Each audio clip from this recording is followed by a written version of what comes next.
नमस्कार, मी पूजा. दैनिक गोमंतकच्या इव्हिनिंग बुलेटिनमध्ये तुम्हा सर्वांचं स्वागत. जाणून घेऊया दिवसभरातील महत्त्वाच्या घडामोडींबद्दल.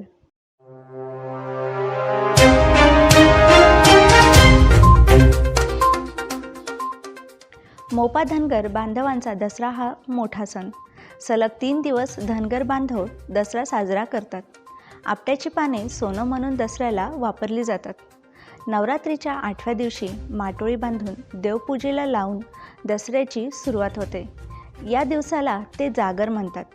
चतुर्थीवेळी जशी माटोळी बांधली जाते तशीच माटोळी बांधतात.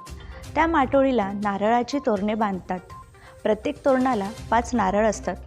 त्याच दिवशी करद्याची फळे व पिठाची पिठली शिजवून नैवेद्य दाखवला जातो. याची चव दुसऱ्या कुठल्या पदार्थाला येणे शक्यच नाही. देव कांबल ठेवून त्यांच्यावर वस्त्रे मांडून पूजेला लावला जातो. राज्य सरकारने येत्या 18 ऑक्टोबरपासून 9वी ते 12वीचे प्रत्यक्ष वर्ग सुरू करण्याचा निर्णय घेतल्याने शिक्षण खात्याने त्या संदर्भातचे परिपत्रक जारी काढले आहे.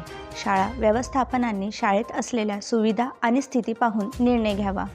गरज पडल्यास ऑनलाईन आणि ऑफलाईन वर्गही घ्यावेत असे परिपत्रकामध्ये नमूद करण्यात आले आहे.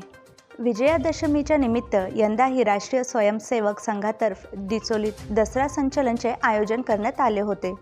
या संचलन मिरवणुकीला यंदाही उत्स्फूर्त प्रतिसाद मिळाला.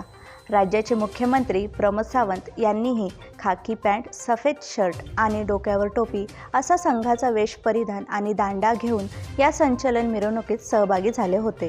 अन्य स्वयंसेवकांबरोबर त्यांनीही जवळपास अर्धा तास पायपीट केली. दाभोळी मतदारसंघातून 2 वेळा मगो पक्षावरून विधानसभा निवडणूक लढविलेले आणि माजी नगरसेवक प्रेमानंद नानोस्कर यांनी आम आदमी पक्षात प्रवेश केल्याने दाभोळीत हा चर्चेचा विषय ठरला आहे.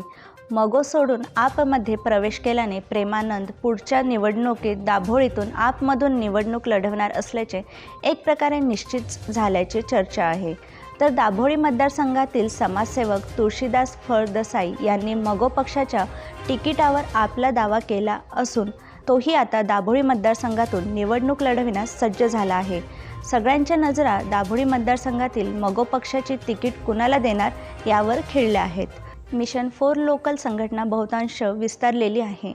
अनेक समाज कार्य करून त्याने आपले नाव कीर्ती प्राप्त केले आहे. याचे कार्य अधिक विस्ताराने लोकांपर्यंत जाण्यासाठी त्याने पेडणे येथे दसऱ्याच्या मुहूर्तावर नवीन कार्यालयाचा शुभारंभ केला. येणाऱ्या निवडणुकीत राजन कोरगावकर यांना आम्ही पेडणेकर साथ देऊन स्थानिक आमदार म्हणून निवडून आणूया. याआधी कोरगावचे सुपुत्र माजी आमदार विजय कामुलकर हे पेडणेचेच होते. यावेळी राजन कोरगावकर हेही कोरगावचे सुपुत्र आणि स्थानिक आहेत.